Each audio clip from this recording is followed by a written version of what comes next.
Bismillahirrahmanirrahim. Assalamualaikum warahmatullahi wabarakatuh. Waalaikumsalam. Alhamdulillahirabbil alamin. Wassalatu wassalamu ala asyrofil anbiya'i wal mursalin wa ala alihi washabihi ajmain, amma ba'du. Pertama-tama saya panjatkan puji syukur kepada hadirat Allah Subhanahu wa taala yang telah memberikan keistiqomahan untuk kita kumpul di tempat ini, melakukan zikir nafas berjamaah dan diskusi tentang sadar Allah. Salawat serta salam kita curahkan kepada Habibana wa Nabiyana Muhammad sallallahu alaihi wasallam. Mudah-mudahan kita adalah salah satu umatnya yang selalu menjalankan syariat-syariat yang telah diajarkan oleh beliau sampai yaumil akhir nanti. Alhamdulillah, pada kesempatan malam ini banyak yang diperjalankan oleh Allah hadir di tempat ini. Kita mulai dari sebelah kiri dulu. Nah, ini ada Buya Awang. Ini ada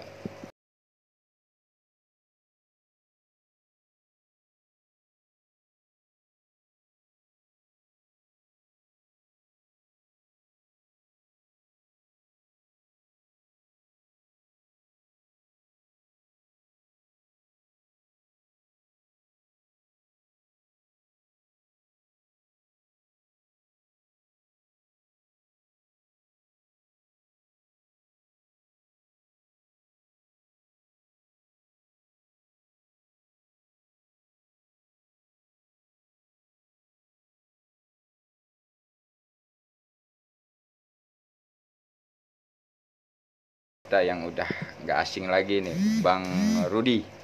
Bang Rudi.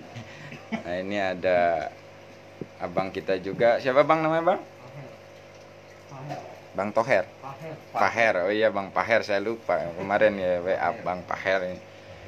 Bang Paher ini deket, dia di Autista sini. Ternyata tetanggaan sama yang jengki ini. Cuman baru diperjalankan dan bertemu saat ini malam ini. Nah, ini ada Pak Ustadz. Ya Pak Ustadz yang ujung ini. Saiful. Pak Ustadz Saiful. Nah, ini ada Pak Yai. Pak Yai siapa Pak Yai namanya Pak Yai? Abdul Malik. Alhamdulillah Pak Yai Abdul Malik. Nah, itulah teman-teman, sahabat-sahabat dimanapun berada pada kesempatan ini. Alhamdulillah memang banyak yang diperjalankan dan bisa hadir di tempat ini.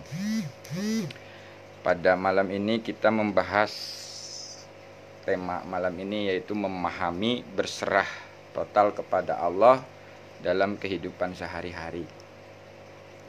Nah, ini banyak yang kadang-kadang salah paham. Maksudnya salah paham tuh gimana? Ada yang mengatakan berserah itu diam. Memang sebetulnya diam, tapi dalam aplikasi itu yang diam itu yang mana kan gitu. Jangan sampai salah paham. Jangan diam sama jasad-jasadnya.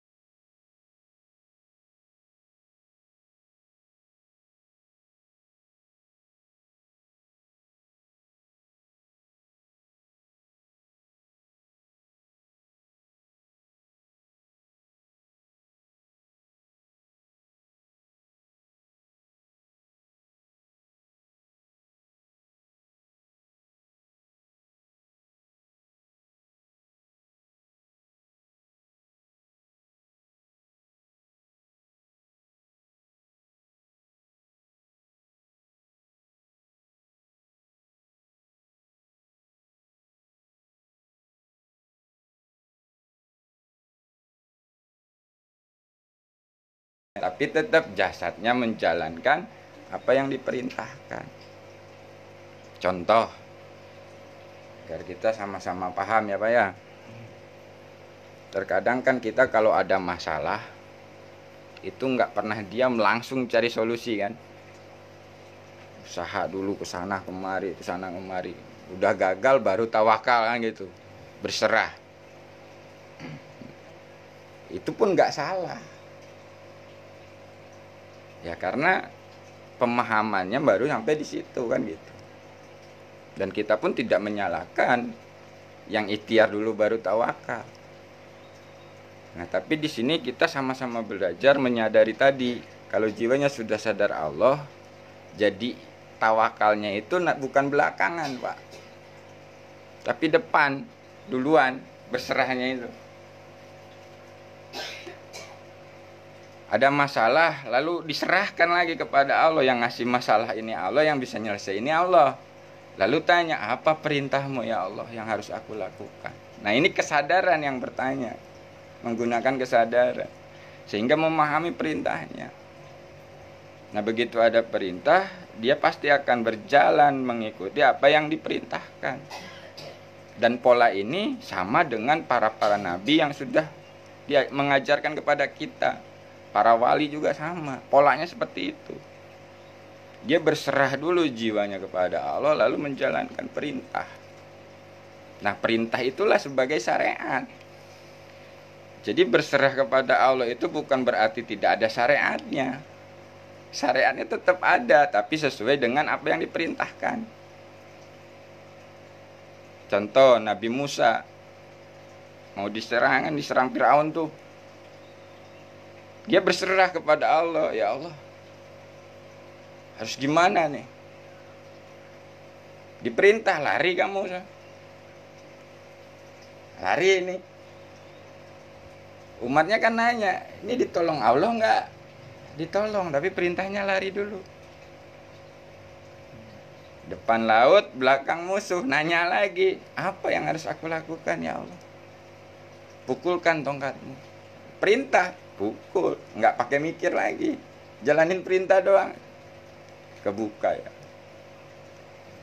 Nah, sebenarnya pola-pola itu bisa kita lakukan kalau kita sudah aktif kesadarannya. Kalau jiwa kita sudah aktif, nah itulah yang disebut kembali. Kalau jiwa sudah kembali, sudah sadar Allah, nah di situ akan paham dengan perintah-perintahnya. Di saat kita berserah,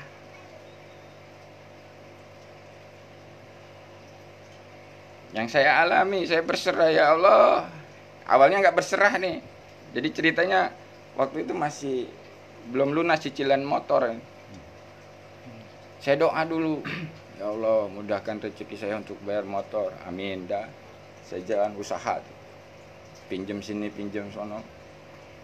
Teman pertama nggak dapat, kedua nggak dapat, ketiga nggak dapat. Mulai ngeluh di situ.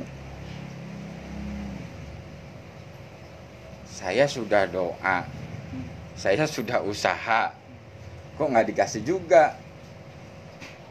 Nah, ngeluhnya itu di situ berserah, saya ngomong pakai kesadaran tadi.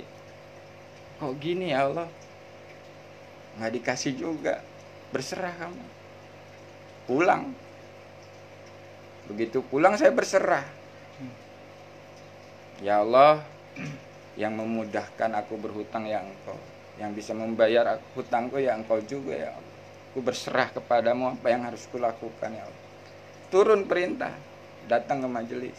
Nggak nyambung Pak. Kadang-kadang perintahnya itu nggak nyambung dengan apa yang kita inginkan. Tapi di saat dijalankan,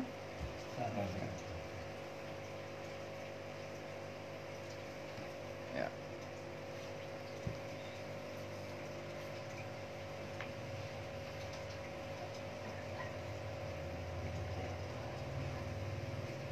Saat dijalankan perintahnya, disitulah kita menyaksikan pertolongannya. Yang di luar nalar kita, yang di luar pikiran kita, yang di luar perasaan kita. Tiba-tiba ada solusi dari ustadz nih. Nih, kamu butuh. Tahu dari mana saya butuh? Kalau bukan Allah yang menggerakkan hati ustadz ini. Nah, disitulah yang disebut menyaksikan. Di saat kita berserah, dapat perintah, di situ menyaksikan bagaimana Allah menolong kita. Dan itu sering kita dapat cerita-cerita seperti itu. Kayak siapa? Siti Hajar ya. Iya. Ditinggalkan di tengah pasir. Allah, ini anak saya mau minum ini. Apa perintahnya? Ya suruh mondar mandir. Mondar mandir, sopa marwah. Tahu-tahu digedik langsung keluar air. Nah itu yang perintahnya itu dijalanin dulu itu. Baru kita akan paham. Nah jadi berserah total di sini itu jiwanya, bukan diam jasadnya. Ya memang awalnya kita diam dulu, berserah, diam. Jiwa raga kita berserah. Baru situ ada perintah, baru jalan. Nah jadi syariatnya itu sesuai dengan perintah. Jadi bukan berserah total itu tanpa ada syariat, tanpa ada yang dilakukan, semua ada. Cuman jawabannya itu di luar akal pikir kita. Dan pola itu bisa kita gunakan. Karena itu yang dicontohkan. Karena segala sesuatu yang dicontohkan itu pasti bisa dilakukan. Jadi kuncinya itu di dalam kesadaran tadi. Makanya di saat kita belajar zikir nafas sadar Allah di sini, kuncinya yaitu pasrah. Pasrah total di saat kita melakukan. Kalau nggak pasrah, pasti jelimet. Apalagi masih ada tujuan-tujuan selain Allah. Saya lihat zikir nafas, nanti ngalamin ke alam ini. Ada yang ceritakan ngalamin pertemuan dengan syekh ini. Ada yang menceritakan ketemu dengan ini, itu, dan segala macam. Nah itu kalau kita terobsesinya dengan hal seperti itu, atau kita misalkan mau belajar zikir napasnya ini karena pengen bebas hutang, pengen dapat jodoh, pengen tenang, pengen ini dan pengen itu, di situ akan terus muter, jelimet, nggak ketemu. Tapi di saat pasrah total, mengakui ketidakmampuan kita, berserah kepada Allah, sehingga disitulah dibimbing oleh Allah. Karena kita itu nggak bisa mengenal Allah tanpa dibimbing oleh Allah.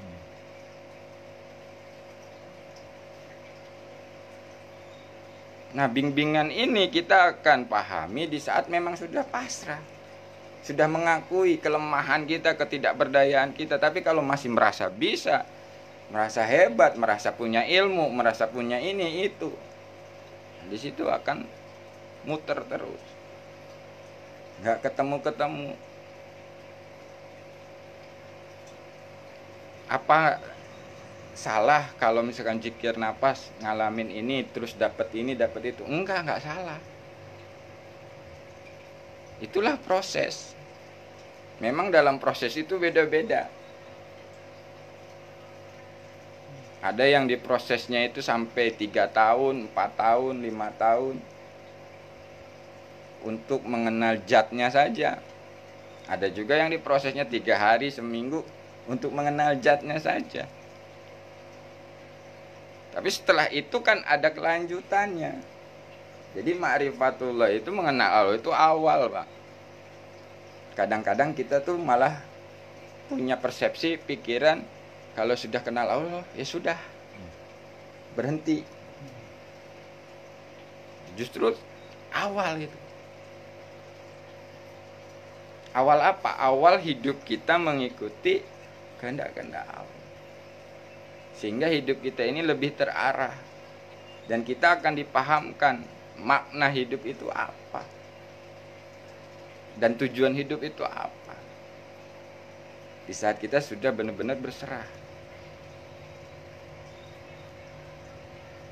Ya awal-awal memang kata-kata berserah ini mudah diucapkan, Pak. Ya kan? Berserah kepada Allah. Terus berserahnya kayak gimana? Nah, ya kan? Berserahnya kayak gimana? Nah kalau kita sadarin berserah aja kita nggak mampu. Kalau tanpa dimampukan oleh Allah untuk berserah. Ya makanya akui dulu ketidakberdayaan itu di hadapan Allah. Akui kebodohan kita, ketidaktahuan kita. Jangan merasa kita sudah pinter, merasa sudah tahu di hadapan Allah. Pasti itu akan dibukakan oleh Allah setelah kita mengakui ketidakberdayaan kita, ketidakmampuan kita di hadapan Allah. Dibimbing. Allah itu maha segalanya. Allah itu dekat. Allah itu maha tahu isi hati kita. Kita mau bohongin Allah ya. Emangnya Allah itu si Yusuf bisa dibohongin? Gak bisa kita bohong. Dalam mulut gitu misalkan ngomong saya sudah lillah, DN-nya sudah lillah. Tapi di hati ini pengen bisa nerawang. Wah, ini repot.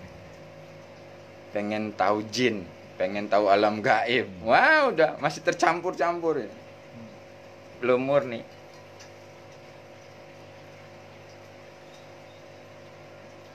Karena kita belajar DNSA ini di Padepokan Patrap ini, kita nggak diajarkan tentang masalah itu. Tapi kita diajarkan kembali kepada Allah dengan jiwa yang tenang. Lurus ke Allah.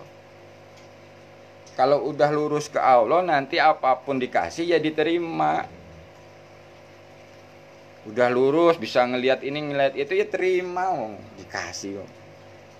Yang penting jangan diakui, aku loh yang bisa, aku loh yang mampu. Karena kalau belum benar-benar murni lurusnya, disitulah banyak terjebak, Pak. Belajar ketuhanan itu terjebak dengan kesaktian atau dengan maunah.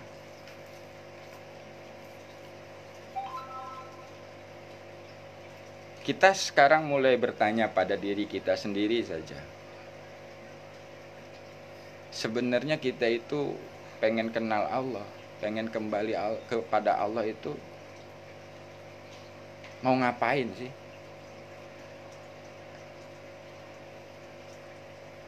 Kalau masih ada ini itu ya, di situ sebetulnya permasalahannya. Jangan nyalain orang lain, jangan nyalain gurunya, jangan nyalain metodenya. Nah, disitulah kesalahannya yang harus kita perbaiki di niat tadi, tujuan tadi. Karena dalam proses ya kita masing-masing, Pak. Saya bisa membuktikan adanya Allah yang dekat kepada diri saya sendiri, bukan kepada orang lain. Makanya banyak yang nanya, Yusuf sudah menyaksikan Allah, Allah itu seperti apa? Warnanya apa? Bentuknya gimana? Nah, kalau ditanya gitu ya nggak bisa jawab saya, Pak. Karena di sini itu ilmunya ilmu laku, bukan belajar ilmu ma'rifat, tapi belajar ma'rifat. Kalau belajar ma'rifat itu apa yang diajarkan ya lakukan. Jangan banyak tanya dulu. Yang jadi masalah itu kan kita banyak nanya, ngelakuin enggak. Udah gitu ngehina lagi kan itu. Masa kenal Allah, mainan napas lah segala. Lah belum tahu, belum melakukan udah ngatain, kan itu yang jadi masalah kadang-kadang. Ini inti tujuannya kemana? Kita harus selami dulu, harus tahu dulu apa sih yang diajarkan. Dan ternyata di sini diajarkan setelah mengenal Allah kembali menjalankan amanah tanda perintah itu dengan sikap 3T, menerima, bersyukur, dan meyakini Allah. Nah, itu sikap itu yang perlu kita aplikasikan agar tidak ada benturan dalam aplikasi antara jiwa dan jiwa dan lahir itu jasad. Lahir batin gitu. Kadang-kadang batinnya udah karena Allah nih. Tapi kan di jasad itu pikirannya masih ya nggak bisa. Nah itu untuk penyingkronan itulah sebetulnya menggunakan kesadaran tadi.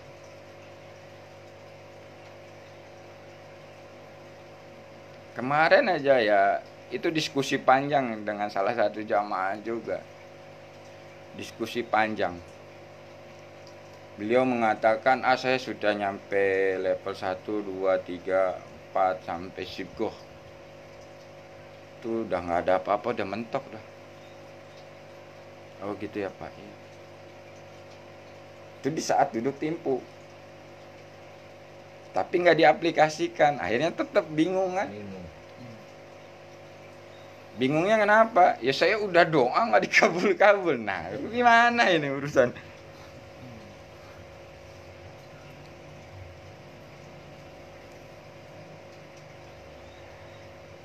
Contoh lagi dalam kita berbagi. Ini pengalaman kemarin sama Bang Rudi ini saya. Lagi duduk di situ, saya lagi santai, lagi menyadari nikmatnya ngopi kan bersama Allah. Wah, gayanya kan gitu. Ya itu belajar Pak, saya sebenarnya belajar saya begitu. Sambil ngopi, sadaran atau menyadari. Tiba-tiba ada messenger masuk. Assalamualaikum Pak, saya minta tolong, anak saya nggak punya pampers, nggak punya susu, ini di Facebook kan. Nah ini sifat manusiawinya nongol. Ah tipu-tipu kan gitu Pak. Sifat manusia ini nongol. Ini tipu-tipu nih paling. Tapi begitu saya sadari Allah, sambung, apakah ini betul perintahmu, aku harus nolong. Di situ ada perintah, betul, berangkat. Dan ternyata benar. Nyampe sana sama Bang Rundi, dia udah bingung, pempesnya tinggal 1, susu nggak ada. Nah kalau nggak dimampukan Allah itu nggak bisa Pak. Di saat kita berserah dimampukan tuh. Padahal ya sama-sama nggak punya duit. Bang Rudi belum ada penglaris, saya juga nggak pegangan ya segitu-gitunya. Tapi dimampukan, beda Pak. Di saat dimampukan itu beda. Dimampukan untuk, baru sambil berjalan itu saya pun sambil sadarin itu. Oh ini yang disebut karena Allah, bersama Allah, untuk Allah. Dan begitu ketemu, dengar ceritanya, banyak pembelajaran yang kita ambil ya Bang. Hikmahnya. Coba Pak, lahir nggak ada kulit perut, ususnya di luar. Bayang. Gimana itu rasanya? Nak tuh bengkak kakinya, nggak punya sikut. Gini. Masya Allah. Terpukul saya di situ. Maksudnya terpukul apa? Saya nggak pernah mensyukuri apa yang sudah diberikan oleh Allah nih ya. Kaki lengkap, ini semua lengkap, peralatan semua lengkap, nggak pernah saya syukuri. Ternyata kan lebih ada lagi yang diberikan oleh Allah, pembelajaran yang luar biasa, yang belum tentu kita pun kuat ngadepinnya. Dan itu seorang ibu yang masih tabah, walaupun harus bagaimana tetap dia berjuang menjaga amanah dari Allah. Walaupun terjadi benturan, bentrokan dan segala macam yang dia ceritakan. Itu benar-benar kayak digamparin lah. Istilah kasarnya tuh gitu Pak. Begitu dipertemukan itu kayak digamparin, pang-pong, sadar lu. Masya Allah. Lemes. Begitu saya share, ya bagi yang digerakkan saja, nggak ada paksaan. Karena di sini tipis Pak. Kita mau sedekah nih, karena kasihan. Mau sedekah karena malu. Mau sedekah karena duitnya berlebih. Mau sedekah ya karena termotivasi. Nah, itu Pak tipis Pak. Berarti belum karena Allah.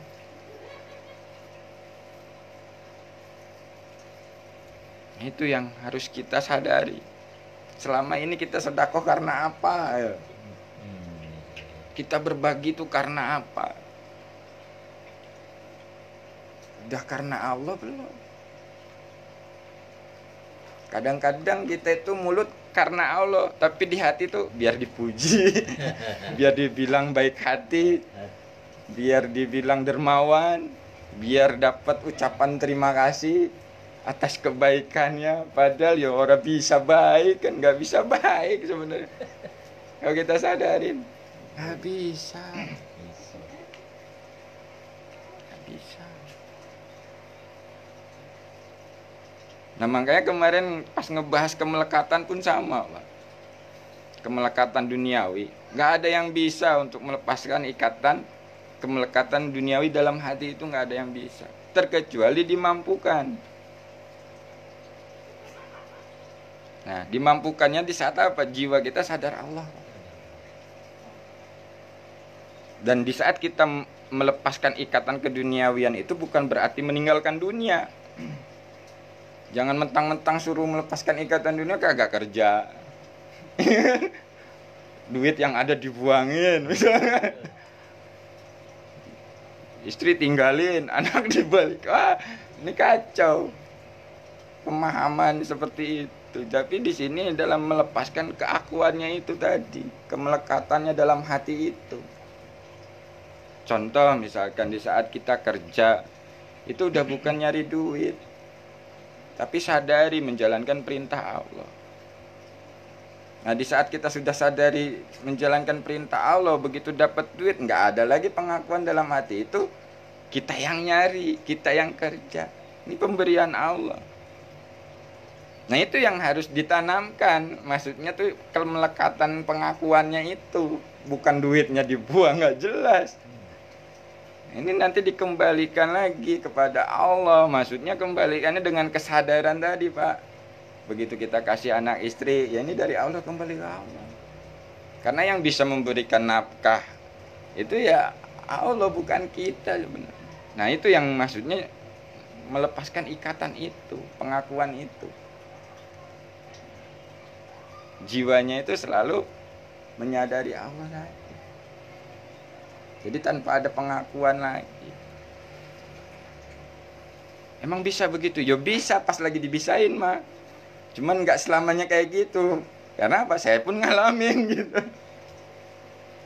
Pas lagi dimampukan mah bisa. Tapi pas lagi nggak dimampukan, kekeh aja kan ngaku.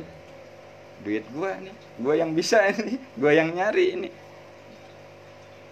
Tapi sadar, di saat memang kita mengaku itu sadar, wah, udah diakuin lagi. Nah itulah fungsinya kita belajar kesadaran itu tadi. Jadi berserah total jiwanya kepada Allah, tetap jasadnya ini menjalankan amanah tanda perintah dari Allah dalam kehidupan. Sebenarnya simpel, Pak. Sadar Allah itu simple, tapi yang bikin jelimet itu kan itu tadi otak atiknya itu. Pikiran kita. Allahu Akbar. Jadi itu sedikit penjelasan yang dimaknai berserah total kepada Allah dalam aplikasi kehidupan sehari-hari. Jadi jiwanya yang berserah total sehingga memahami perintah, tetap menjalani syariat sesuai yang diperintahkan oleh Allah. Mungkin ada yang mau menambahkan, Gus? Mas Rekan, Gus Rekan ya? Ustadz? Pak Yai? Atau ada yang mau ditanyakan, kita bahas bareng-bareng?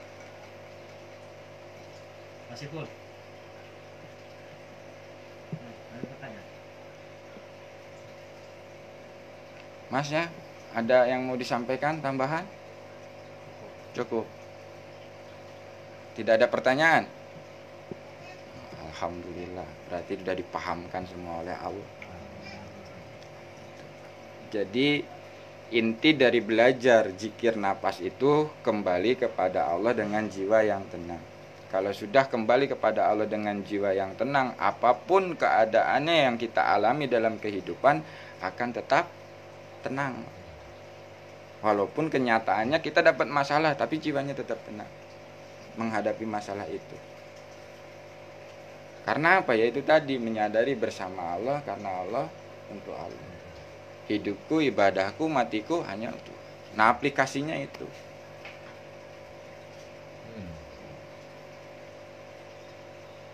Nah, kalau misalkan kita ngeyel, ya kembali lagi kepada diri. Karena kita itu memang diciptakan, diberikan nafsu. Nah, nafsu itulah yang kadang-kadang ngeyel terus, nolak terus. Untuk menerima kebenaran itu kadang-kadang ya itu cak di dalam tuh rame banget.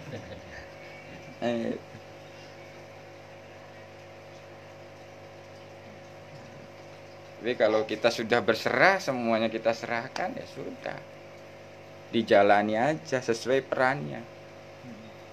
Kalau sudah menjalani sesuai peran, ya orang gumunan. Iya, ngelihat orang kaya ya biasa, ngelihat orang yang berjabatannya tinggi ya biasa, orang yang punya ilmu tinggi ya biasa, orang yang begini begitu ya biasa. Maksudnya biasa di sini menyadari semua itu makhluk Allah, dan itulah peran-peran mereka yang Allah berikan. Nah, kita sekarang perannya tukang ojek, pengen jadi istilahnya pengusaha, berat gitu Pak. Bisa gila itu mikirinnya kan. Tapi kalau diterima peran kita sekarang, kita jalani, ya wallahu alam, kalau Allah mau rubah tahun depan atau 1 jam kemudian, 2 menit kemudian pun bisa untuk jadi pengusaha. Situ Pak, yang disebut kita berserah total itu begitu. Ya ngikuti aja apa yang diperankan. Karena bagi Allah tidak ada yang sulit untuk merubah istilahnya hambanya itu. Yang terhina jadi mulia, yang mulia jadi terhina pun gampang. Ibaratnya, dan banyak sudah kenyataan-kenyataan yang kita hadapi, yang kita saksikan gitu. Orang itu dihina-hina, tahu-tahu jadi mulia. Ada yang mulia tahu-tahu terhina. Jadi disitulah pentingnya kita menyadari. Kalau keinginan mah nggak ada habisnya Pak, kalau kita ikutin. Ya kan? Keinginan nih beda dengan kebutuhan. Keinginan punya rumah, tingkat, segala macam, tetek bengek, kan gitu. Pas sudah dikasih, wow pengen lagi, nambah lagi, pengen lagi. Tapi kalau kebutuhan pasti akan bersyukur. Butuh tempat tinggal, begitu dikasih sama tempat tinggal, bersyukur walaupun apapun keadaannya. Walaupun masih ngontrak, walaupun masih numpang sama mertua, itu akan tetap bersyukur. Karena apa? Kebutuhan. Kalau kita sadar kan ke situ. Makanya disinilah kita akan paham nanti setelah kita diperjalankan jiwa raga kita oleh Allah. Maksud arti kata diperjalankan itu apa? Di dalam kehidupan Pak. Jadi nanti kalau sudah sadar Allah itu, ya mi'rajnya itu bukan saat sholat saja, saat apapun. Kalau jiwanya sudah benar-benar sadar. Dan kata sadar ini ya tidak semudah dengan kata-kata itu tadi Pak. Dalam aplikasinya itu ada proses, ada yang harus dilewati. Nah, di saat diproses dan melewati semua yang harus dilewati ini, kita ini berserah apa enggak? Kalau enggak berserah, ngelawan, ya pasti bantingannya itu lebih kencang, lebih dahsyat dibanding manusia-manusia yang belum melakukan perjalanan seperti ini gitu loh maksudnya. Karena kita memang sedang diproses bertauhid, lurus ke Allah itu, pasti akan ada yang menggoda untuk membengkokkan. Kadang dibengkokkan ke amalan, kadang dibengkokkan dengan amaliah-amaliah yang nantinya malah kita tuhankan. Padahal kan bukan itu.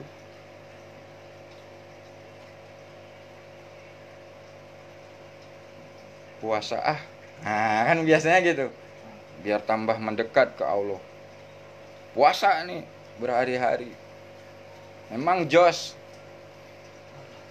semakin dekat dengan puasanya.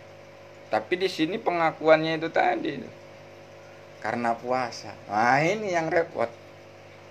Bukan karena Allah. Nah, puasanya itu yang jadi Tuhan, bukan Allahnya. Yang diagungkan puasanya, metodenya.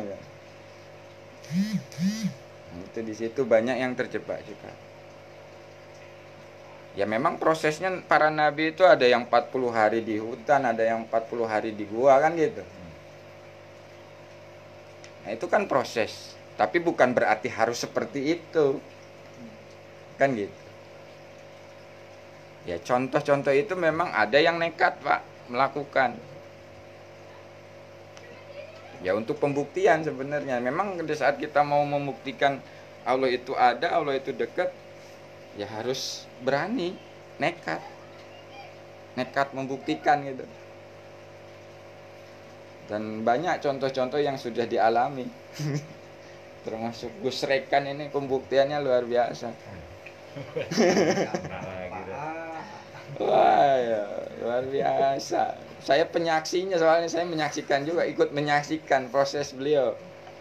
Nah, ini Gus wah, Bang Rudi ya sama.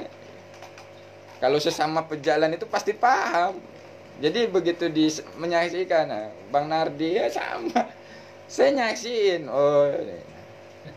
Tapi saya nggak bisa untuk apa? Oh, nggak bisa, Pak. Cuma menyaksikan aja, sudah nggak apa-apa. Podo wae kok, sama saja. Apa yang dia alami saya alami. Nggak usah gentar, nggak usah takut. Memang prosesnya seperti itu. Memang masalah ekonomi, masalah ini, masalah itu dibenturkan awalnya, tapi setelah sadar nggak apa-apa kok. Itu loh. Ternyata ya nggak apa-apa itu. Sampai sekarang nggak apa-apa ya, Mas. Nggak apa-apa. Nggak apa. Padahal udah mau hancur lebur, tapi nggak apa-apa ya. Nggak apa-apa. Tetap aman. Tetap aman. Begitu. Kita menerima. Eh, Kita pasrah. Kita menerima. Nah, Apa yang ditetapkan itu kehendak itu kita terima dengan rasa syukur kita. Bila tidak dengan rasa syukur, cuma bisa menerima doang, kurang. Ada benturan lah. Tapi kalau dengan rasa syukur kita ya Allah, terima sambil bersyukur gitu. Terima sambil bersyukur. Apapun Alhamdulillah. bentuk Iya. masalah itu ya. Karena di situ kita bisa melihat. Aku dikasih masalah cuma seperti ini. Ada yang lebih dari saya. Lebih berat dari itu ya. Iya. Lah itu kita syukuri. Oh itu nggak salah. Iya. Ketika disyukuri, masya Allah ya. Iya, kita ketika kita syukuri, di situ ada hikmah, ada pembelajaran gitu. Dan kita lebih kuat untuk melangkah ke depannya. Allah kan seperti itu dengan kita.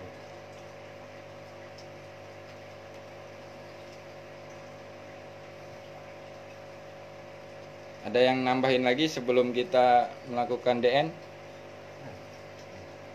Oh, oh ya. Oh Ada siap. mana lain? Siap. Lanjutkan Gus. Nggak apa-apa. Lanjutkan. Oke, siap. Selamat sampai tujuan. Ada orang Ya, lain. nomor lagi satu. Tadi siap. Oh, mau ini, mau balik duluan ya? Iya. Oh, iya. Iya. Dari tadi kan ya? Iya. Ya. Pak, Waalaikumsalam warahmatullahi. Mau kita langsung praktek DN, nanti kita lanjutin lagi diskusinya. Oh iya.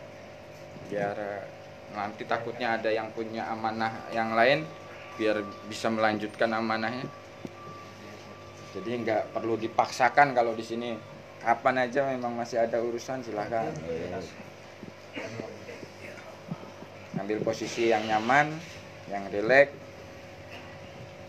Mungkin Bapak karena ini pertama ya Pak ya, ikuti saja, nggak usah banyak pertanyaan, ikuti saja. Nanti kalau cocok ya diambil, enggak ya jangan, kan gitu aja ya Pak ya. Insya Allah Insya Allah nanti ada berkah dan manfaatnya. Oke, mari kita sama-sama kondisi pada posisi yang nyaman, yang rileks. Kita sama-sama berserah diri kepada Allah. Kita sama-sama kembali kepada Allah dengan menggunakan metode zikir nafas sadar Allah ini. Bismillahirrahmanirrahim.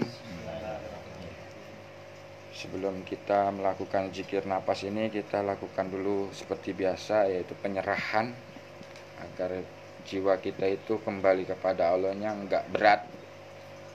Kita serahkan semua tumpangan-tumpangan yang ada dalam diri kita ini.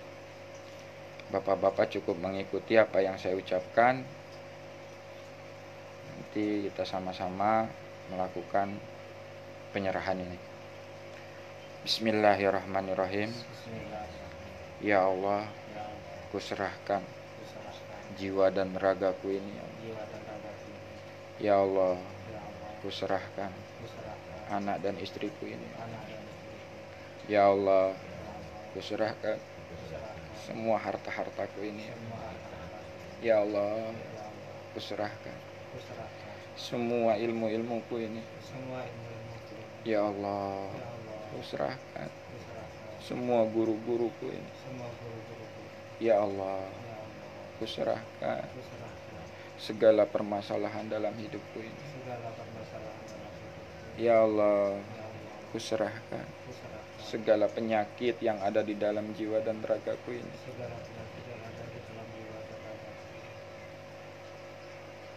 Semua kita kembalikan ke Allah. Inna lillahi wa inna ilaihi raji'un. Sadari bahwa diri kita itu tidak memiliki apa-apa. Semua milik Allah. Bahwa diri kita itu tidak bisa apa-apa. Bahwa diri kita itu tidak tahu apa-apa di hadapan Allah. Sadari.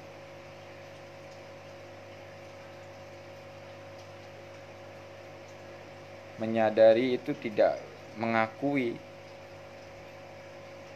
Sadari kebodohan kita itu bukan berarti kita mengakui bodohnya kita, tapi menyadari kebodohan di hadapan Allah. Sadar gitu, benar-benar sadar bahwa diri kita itu nggak bisa apa-apa tanpa Allah. Setelah kita menyadari, kita hadirkan Allah dalam hati kita. Kita panggil asmanya, kita panggil namanya. Panggil Allah dengan penuh rasa kerinduan. Panggil Allah dengan penuh rasa butuh. Ya Allah. Ya Allah. Ya Allah. Ya Allah. Ya Allah. Selama ini aku jauh darimu ya Allah. Bimbinglah jiwa raga kembali kepadamu ya Allah. Hanya Engkau yang bisa membimbing jiwa raga kami ya Allah. Sambutlah jiwa raga kami ya Allah. Ya Allah.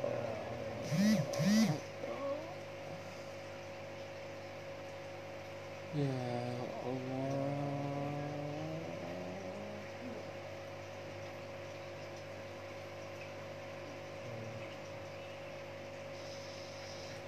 Ya Allah.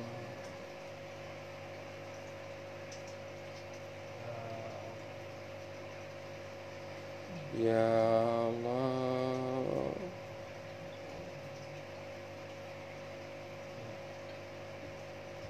Ya Allah.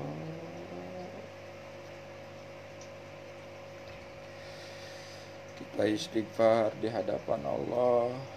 Kita minta ampun di hadapan Allah. Astagfirullahaladzim. Asyhadu an la ilaha illallah wa asyhadu anna Muhammadar Rasulullah. Allahumma sholli ala Sayyidina Muhammad wa ala ali Sayyidina Muhammad. Ya Allah, Ya Allah, bimbinglah jiwa raga kami bimbinglah jiwa raga kami untuk selalu berzikir, untuk selalu berzikir, bersyukur, bersyukur, dan beribadah yang baik dan benar kepadamu ya Allah. beribadah yang baik dan benar. La haula wa la quwata illa billah. Matikan jasad kita, jangan bergerak sedikit pun. Lalu kita sadari napas kita keluar masuk melalui hidung. Sadari napas yang keluar masuk melalui hidung. Sadari pikiran kita, sadari perasaan kita, sadari tubuh kita.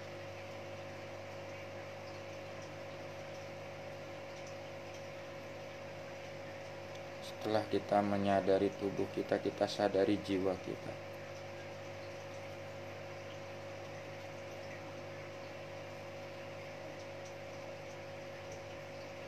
Jiwalah yang menyaksikan tubuh, jiwalah yang menyaksikan pikiran, perasaan.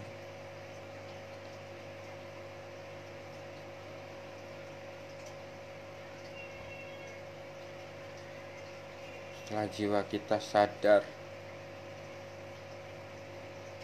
kita luaskan kesadaran jiwa kita menyadari ruangan yang ada di sini. Menyadari itu bukan membayangkan, tapi meyakini keberadaan. Cukup kita yakini saja keberadaan ruangan yang ada di sini, tanpa perlu kita bayangkan. Sadari saja.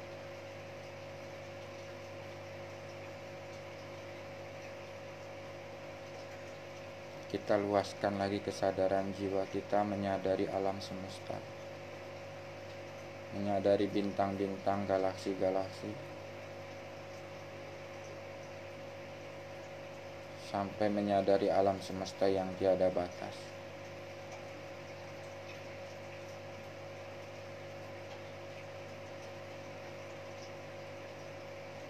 Setelah jiwa kita menyadari alam semesta yang tiada batas, kita naikkan lagi kesadaran kita.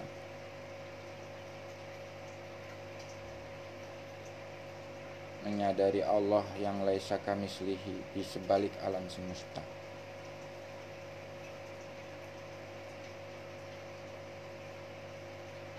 Sadari Allah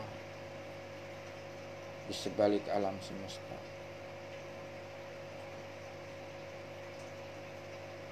Dudukan jiwanya menyadari Allah yang laisa kamislihi syai'un. Lalu hati kita berzikir mengikuti napas keluar masuk dengan sendirinya.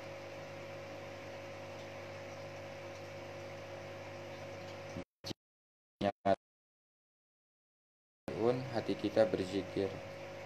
Napas masuk hu, napas keluar Allah.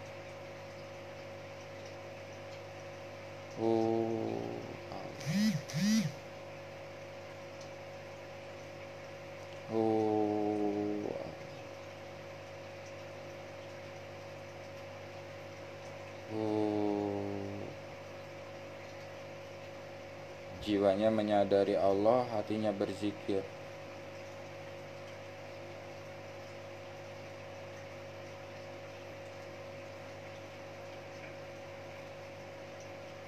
Sekarang kita luaskan lagi kesadaran kita. Di saat zikirhu, kesadarannya semakin mendekat. Di saat zikir Allah, kesadarannya semakin berserah di hadapan Allah. Mendekat, Allah berserah. Jiwanya semakin mendekat dan semakin berserah di hadapan Allah.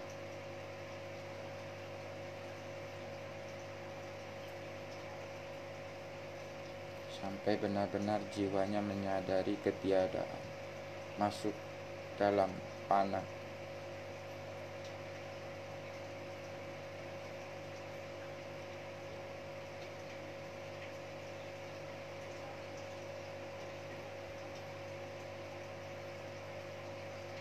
sudah benar-benar tidak merasakan ada apa-apa, kita naikkan lagi kesadaran jiwa kita.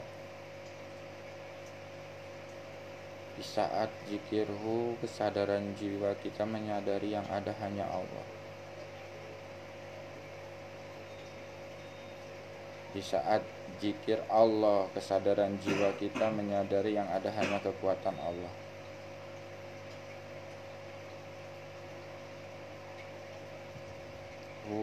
Yang ada hanya Allah, Allah yang ada hanya kekuatan Allah. Kesadarannya menyadari yang ada hanya Allah, yang ada hanya kekuatan Allah.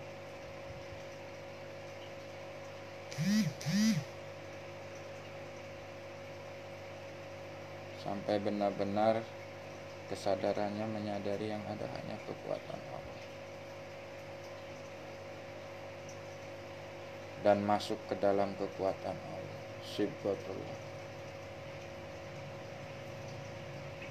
Sehingga jiwanya menyadari segala sesuatu itu dengan kekuatan Allah.